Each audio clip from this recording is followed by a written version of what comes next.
Monsieur Decrotte, ça va être votre tour bientôt. Oui. Je voulais juste vous dire, vous êtes vraiment le roi des jeux de mots. D'accord. Et puis, quand j'ai su que vous veniez, j'en ai préparé. Est-ce que je peux vous les faire? Mais je vous en prie, Mais oui. sans jugement, parce que je pense que je suis nulle, mais... Non, je ne pense pas. Alors, Stéphane, vous allez consulter au cabinet du docteur Simès? Ah bah, c'est moins que 7 messes et plus que 5 messes. Et d'ailleurs, 6 messes, ça fait beaucoup pour un seul curé. Même si 6 messes, c'est moins loin que 10 Strasbourg. Et Stéphane, c'est vrai que vous êtes né dans les années 60? Oui. Alors, on peut dire Stéphane des 60s? Stéphane des 60s, pas mal. petite belle. C'est pas Vous mal, voulez piquer mon boulot, en fait. hein? Bon, non, j'irai pas jusque-là. Je vais encore faire mes devoirs, mais... Docteur Neufmess, Stéphane de Groot est là. Oui. Merci. Merci beaucoup. Merci. De rien.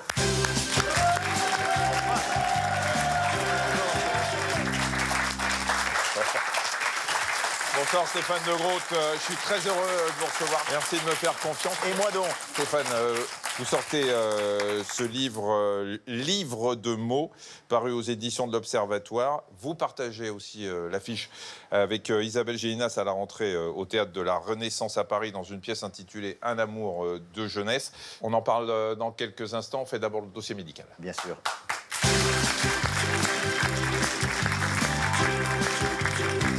Alors, c'est votre vrai nom, votre vrai prénom? Stéphane de Groot, ouais. Il réfléchit.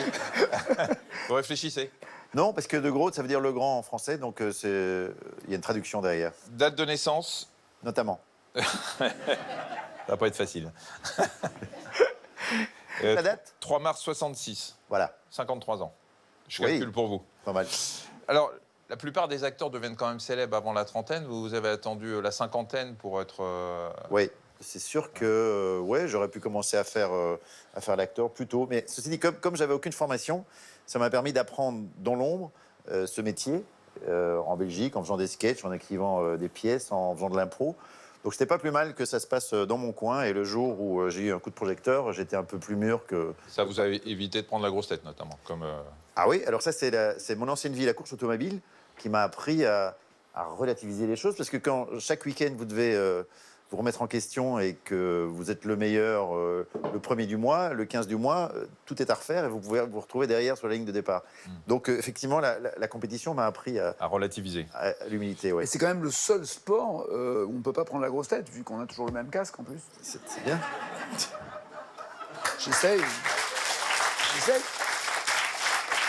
Antécédents familiaux, Stéphane, votre père était directeur commercial chez Texaco. Oui, et c'était un mâle. Et donc, j'en déduis que votre mère était une femelle, Voilà. une femme au foyer qui Voilà. s'occupait d'enfants handicapés au sein d'associations. Malheureusement. Ah oui, je pense que vous parliez de moi. Non, mais... Alors, votre enfance est assez classique, plutôt bourgeoise. Oui, j'étais petit. La rupture, c'est quand vos... Avec le capitalisme, non. Oui. Non, mais on va y arriver. Vos parents se séparent et là, c'est... C'est la séparation. C'est la rupture. Ouais. C'est la rupture, même. C'est la rupture. Ouais. Ma grand-mère est morte le même jour et mon chien s'est fait décapiter par une voiture et c'est une des plus belles époques de ma vie. D'accord. Et en fait, chez votre père... C'était un jeudi. Oui, c'était un jeudi. Déjà. Un jeudi matin vers 22h. Ouais. Quelqu'un qui a énormément compté dans votre vie, c'est votre beau-père. Il m'a donné l'envie d'avoir envie d'apprendre. À travers, il écoutait beaucoup Brel. Et j'ai découvert à 12 ans Jacques Brel. Et ça a été un choc pour moi. Parce que pour la première fois, j'ai vu quelqu'un qui avait une philosophie de vie qui me plaisait, qui était celle de se lever, d'y aller, de se planter et de se dire qu'en se plantant, c'était pas grave puisque ça repousse. Donc, Il a raison. Il était chercheur en médecine. il était chercheur en médecine, exactement. Il vous a pas donné envie de faire des études? Non, les études, c'était compliqué pour moi. J'ai beaucoup de mal avec la théorie. Donc j'apprends tout par la pratique. C'est pour ça que je vous disais tout à l'heure que j'ai pu faire ce métier dans l'ombre et d'apprendre petit à petit. Et dès que j'ai quelque chose de théorique, ça rentre pas. J'assimile rien.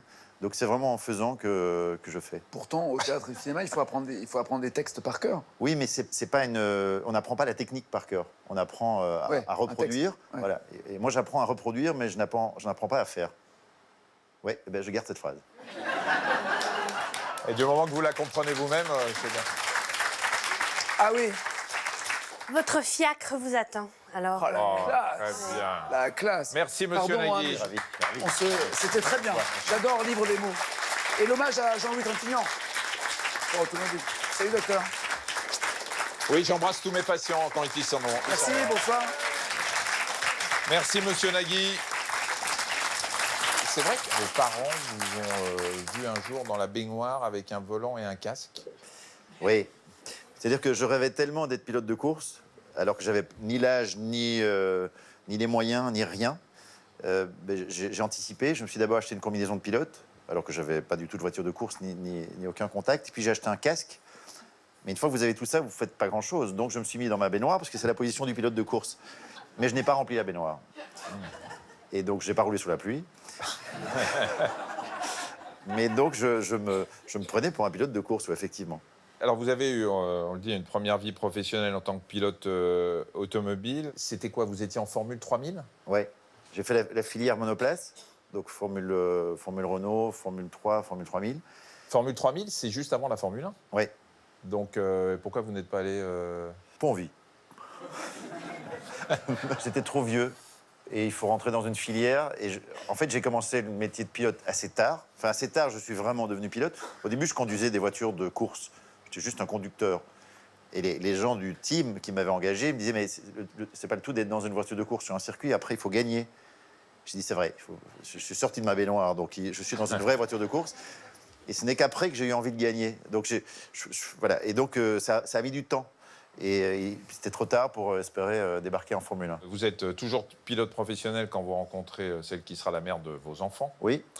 L'auteur Odile d'Oultremont. Alors, c'est une rencontre qui a plutôt bien démarré, hein, puisque quand elle vous voit, elle vous dit « C'est quoi cet univers de débile? Je n'ai pas envie d'avoir un mari pilote. » Elle ne comprenait pas vraiment le plaisir qu'on pouvait trouver à conduire des voitures et à faire des tours sur un circuit. Donc, moi, ça tombe bien, parce que j'arrivais à la fin de ma carrière et que je voulais vraiment basculer vers le métier de comédien. Donc, effectivement, à un moment donné, je me suis dit, je vais privilégier ma vie familiale, ma vie privée. Et je me disais que ce métier m'attendait, qu'il fallait que j'y aille.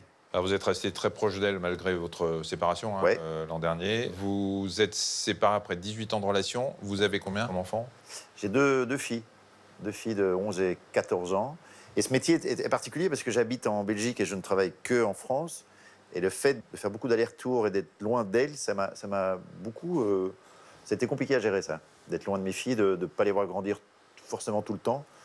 Et donc, c'est une espèce de culpabilité permanente, docteur. Encore aujourd'hui? Oui. Mais vous les voyez... Je les vois, mais je traîne cette culpabilité en permanence. Et elle vous en veulent? J'espère que non. Je crois pas. Mais du coup, quand j'accepte une pièce de théâtre, comme celle dont on a parlé, c'est un choix compliqué. Parce que ça veut dire que pendant des mois, je ne serai pas là et qu'il n'y aura pas le quotidien avec mes enfants.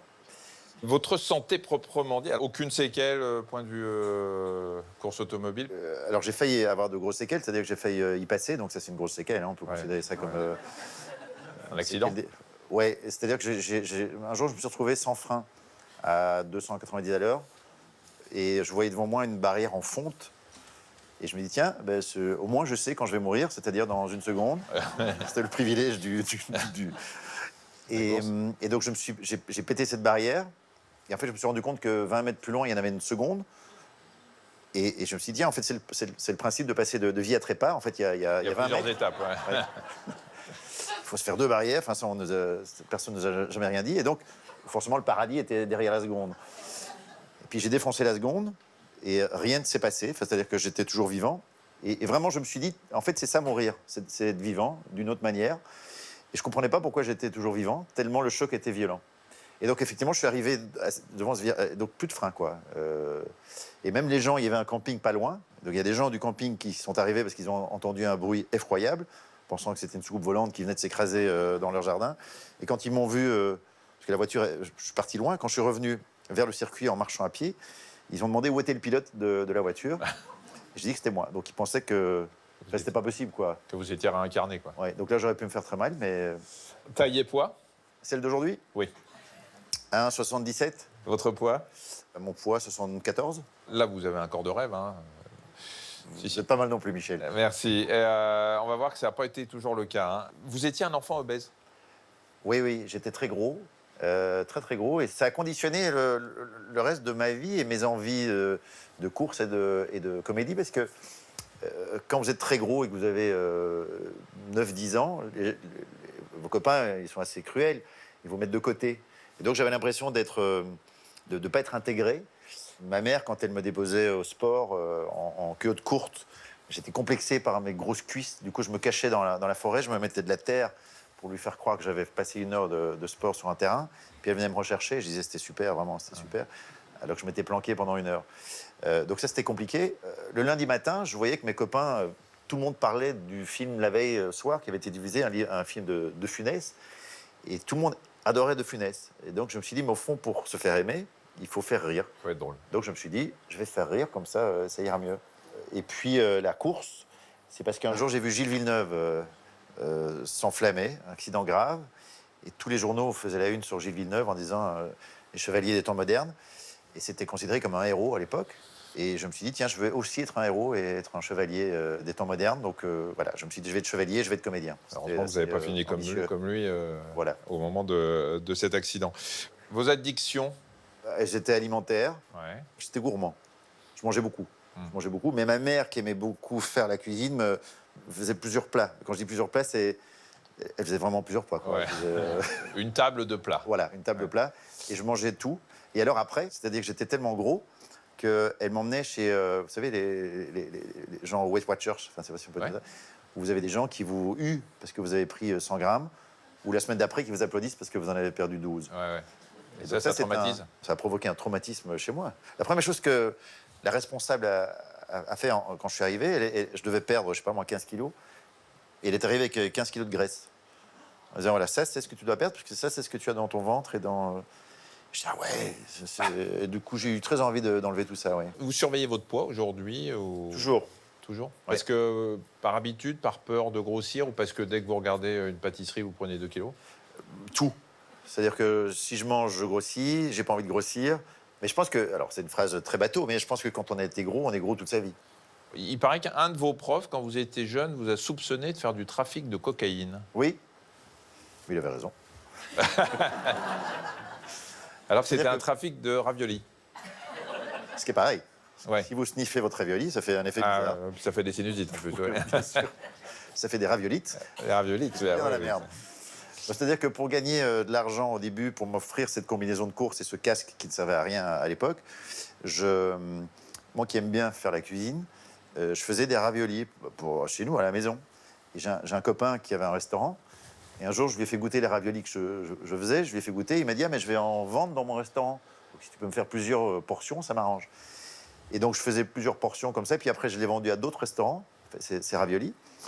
Mais en même temps, j'étudiais dans ça s'appelle un jury central, une école privée, parce que comme je m'étais fait virer de toutes les écoles, je ne parvenais pas à avoir mon diplôme. Il y a une bonne âme qui avait accepté de me prendre. Mais au début, j'arrivais à 9 h du matin pour étudier. Et puis, plus j'avais de restaurants, plus j'arrivais tard. Donc, à un moment donné, je suis arrivé à 11 h du matin avec de la farine partout.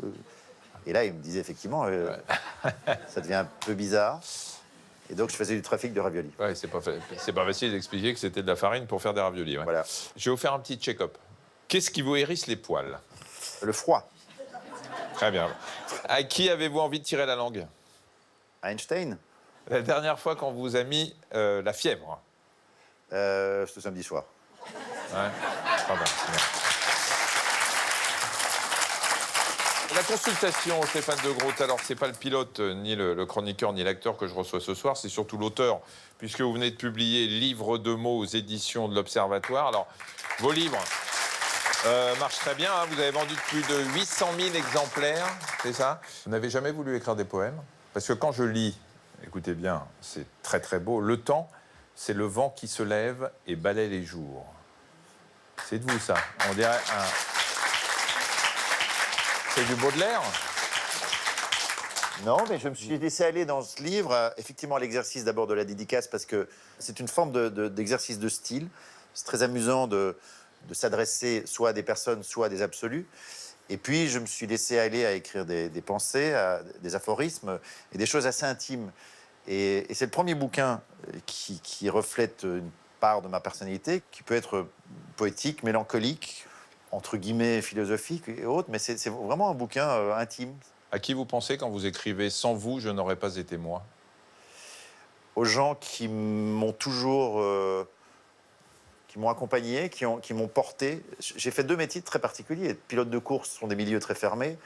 Être acteur, c'est très particulier. Vous avez besoin des autres. Vous ne pouvez pas faire ces métiers sans l'aide d'un certain nombre de personnes à un moment donné. Et donc, c'est à toutes ces personnes-là, que ce soit des producteurs, des team managers, des sponsors, et puis le public, les lecteurs. Et donc, cette phrase s'adresse un peu à vous. Voilà.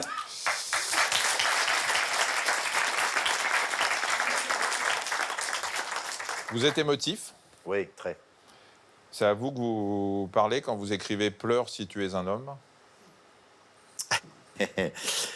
Mais moi, j'aime bien pleurer.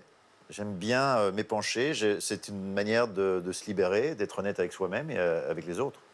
L'adolescence et la convalescence de l'enfance. Votre adolescence a été un peu compliquée aussi. Vous êtes dyslexique ? J'ai été dyslexique. Vous avez été dyslexique. La dyslexie, c'est il y a plusieurs formes de dyslexie, mais on a du mal à lire, on a du mal à écrire, on a des problèmes avec l'orthographe notamment. Vous pensez que c'est ça qui fait que vous avez eu envie de décortiquer, parce que souvent les gens dyslexiques sont obligés de décortiquer un peu les mots, les phrases et tout pour bien les comprendre, pour en comprendre le sens. Vous pensez que ça a un lien avec ce que vous faites aujourd'hui ? Alors, j'ai jamais été identifié comme étant dyslexique. Dysorthographique ou autre. Ouais. Voilà. J'ai plutôt une bonne orthographe, alors que de nouveau, je parlais de théorie, je ne maîtrise rien en théorie. Je ne connais pas la grammaire, je ne sais toujours pas ce que c'est qu'un attribut. Je ne sais pas ce que c'est. Du coup, j'ai décrété que j'étais dyslexique parce que je me suis dit, je dois quand même associer mon comportement, ma manière d'être à quelque chose. Incapable d'étudier à l'école, incapable d'intégrer quoi que ce soit. Du coup, j'ai attribué ça à ça. Peut-être que je ne suis pas dyslexique. À l'école, ça n'a pas été topissime. L'école, dites-vous. Oui. C'est où ça? Ouais. La première ou la 6e, je l'ai doublée. La suivante, je l'ai doublée. Donc la 3e ou la 4e pour vous, je l'ai triplée. Donc là, vous aviez 28, 29 ans. Voilà. Ouais. Donc j'avais mes copains qui étaient déjà pères de famille. Ouais. Et donc j'ai fait une école de publicité, parce que j'aimais bien la pub. Donc je me suis dit, j'ai fait une école de pub, au moins là, je vais travailler. C'était un cursus de 2 ans. Après 6 mois, je me suis fait virer. J'ai fait une école particulière pour avoir le brevet, ce que je n'ai pas eu, parce que j'en ai fait 5 ou 6 d'écoles comme ça. Et je me suis fait chaque fois virer. Pourquoi vous faisiez virer? Parce que vous étiez nul ou parce que vous amusiez la galerie? Parce que non seulement j'amusais la galerie, mais je me suis dit, mais pourquoi apprendre la géographie si je veux être comédien? Je ne voyais pas d'utilité. Mais vraiment, je ne voyais absolument pas. Vous vouliez apprendre que ce qui était en rapport avec ce que vous vouliez faire plus tard.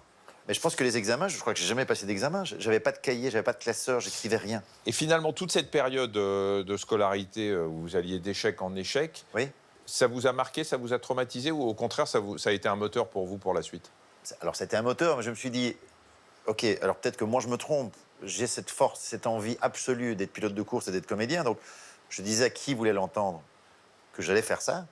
Mais quand vous avez cette énergie à 15 ans, avec beaucoup d'aplomb, 15 ans, 16 ans, 17 ans, à dire à vos copains, je vais être pilote de course et je vais être comédien, alors qu'eux, ils rêvaient d'études particulières ou d'autres choses, enfin, qui n'avaient rien à voir avec ça, vous n'êtes pas pris au sérieux. Si en plus vous faites 150 kilos, vraiment, vous êtes un cas particulier, un cas singulier.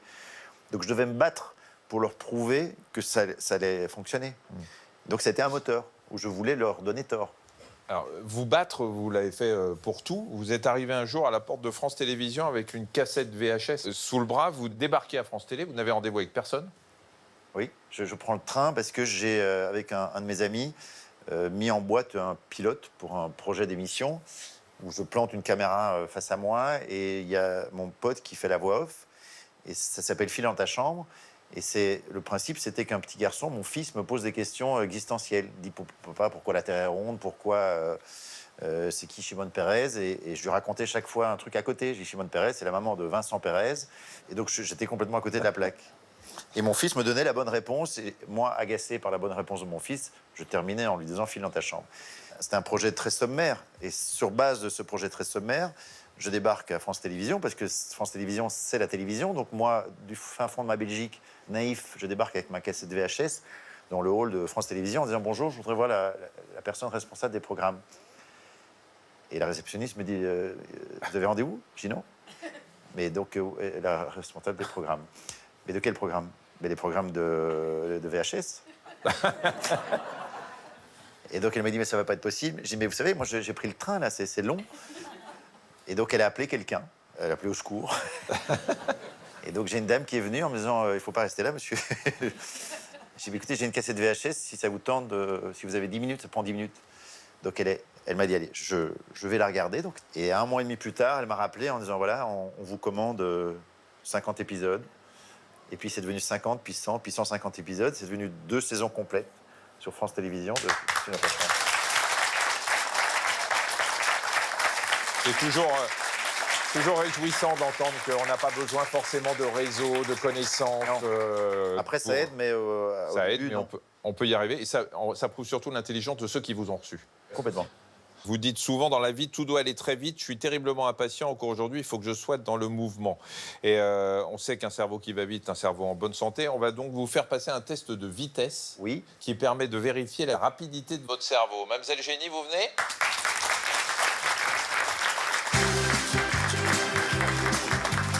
Alors,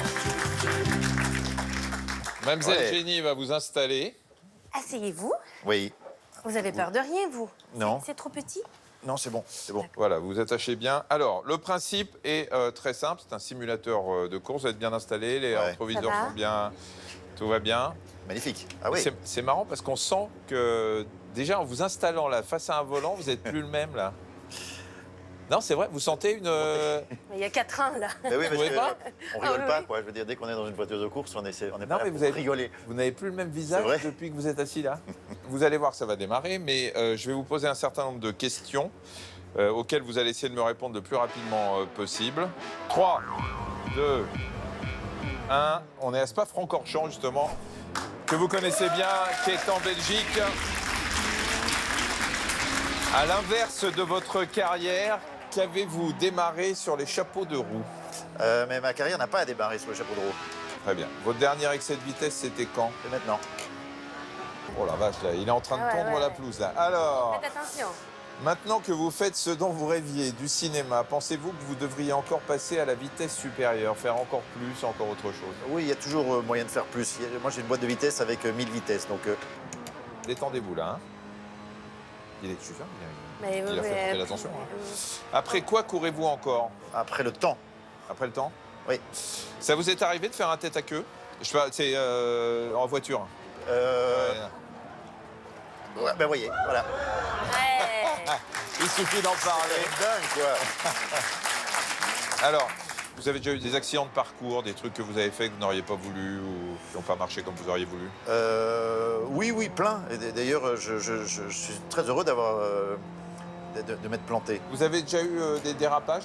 En général, toujours contrôlé. Enfin, du moins, j'essaie de contrôler mes dérapages. Vous n'avez jamais regretté une chose que vous avez pu dire? Si, bien sûr, mais attendez, parce que là, il est pas facile à négocier. Répondez. C'était quoi la question? Qu'est-ce qui ne va jamais assez vite pour vous? Les voitures. Ouais. En dehors des raviolis, qu'est-ce que vous faites vite fait, bien fait? Les sushis. Qu'est-ce que vous faites vite fait, mal fait? Les soucis. Est-ce que vous avez déjà regretté d'avoir parlé trop vite? Ah bah là, maintenant. Vous avez déjà freiné en urgence sur quelque chose? Je freine jamais, moi. J'ai accéléré en urgence, oui. Mais... Voilà. Est-ce que vous avez une vue sur la ligne d'arrivée de votre carrière ou pas encore? Non, alors non. C'est ce que c'est une ligne de départ permanente. Vous n'avez jamais peur d'arriver en fin de course? Fin de course, ça veut dire le début d'une autre. Vous regardez derrière vous parfois dans le rétroviseur? Oui, beaucoup. Je suis assez nostalgique. C'est vrai? Oui. Ça me donne mal au cœur, votre truc. Et nostalgique de quoi vous... Mais je sais pas, moi, le temps passe tellement vite que le fait d'être nostalgique, de repenser au passé, ben, vous le ramenez au présent et vous avez le temps d'en profiter un petit peu. Qu'est-ce que vous voyez derrière, justement, dans les rétros? Derrière, dans les rétros, Ouais. mais si je regarde le rétro, je me vois moi. Si vous regardez dans le rétro, vous voyez-vous? Voyez-vous? Et devant, vous avez le temps de voir ou pas ce qui va se passer? Michel, je suis en train de regarder devant moi là pour essayer de péter un temps. Il va s'en coller une. Hein. Et- Pourquoi on n'a pas fait ça toute l'émission? C'est génial, ce truc. Merci. Regardez, ça c'est Merci, vraiment Stéphane. le... Terminé. Merci. Oh, ça c'est terminé. Venez. J'ai même Bon. pas fini mon tour. Eh ben, c'est pas mal parce que finalement, vous n'avez pas perdu grand-chose de vos réflexes. Nous, on ne sait pas, c'est quand même très important. La trousse de secours. Oui, tous les invités qui viennent ici, on leur remet une Oui. trousse de secours. Alors, vous, Stéphane, depuis 6 ans, quand même, il y a une vidéo qui circule beaucoup de vous et de Nabila, Et pareil, oui. où vous l'avez laissé sans mots. Hein. Donc, moi, je vous ai mis le dictionnaire Nabila français, français Nabila. Hein. Comme ça, quand vous allez vous retrouver face à d'autres starlettes de la télé-réalité, comme Shanna, Kelly, Nelly, Kimberley, Tartine, Une tartine. Kimberley Tartine. Oui, bien sûr, bien sûr. Voilà. Ah ouais. Vous allez être équipés. Il y a juste 300 mots dans le dictionnaire. Merci beaucoup, Mademoiselle Génie. Alors, je rappelle la parution de votre ouvrage Livre de mots aux éditions de l'Observatoire. Très franchement, offrez ça comme cadeau de Noël à tous ceux qui adorent le français, qui adorent parler, qui adorent jouer avec les mots, et même aux autres. C'est un vrai régal. Donc, c'est à l'Observatoire, à l'édition de l'Observatoire. Et puis, je rappelle votre nouvelle pièce, Un amour de jeunesse, écrite et mise en scène par Yvan Calberac. Avec vous, avec Isabelle Gélinas, notamment. Ce sera au Théâtre de la Renaissance à partir du mois de janvier prochain.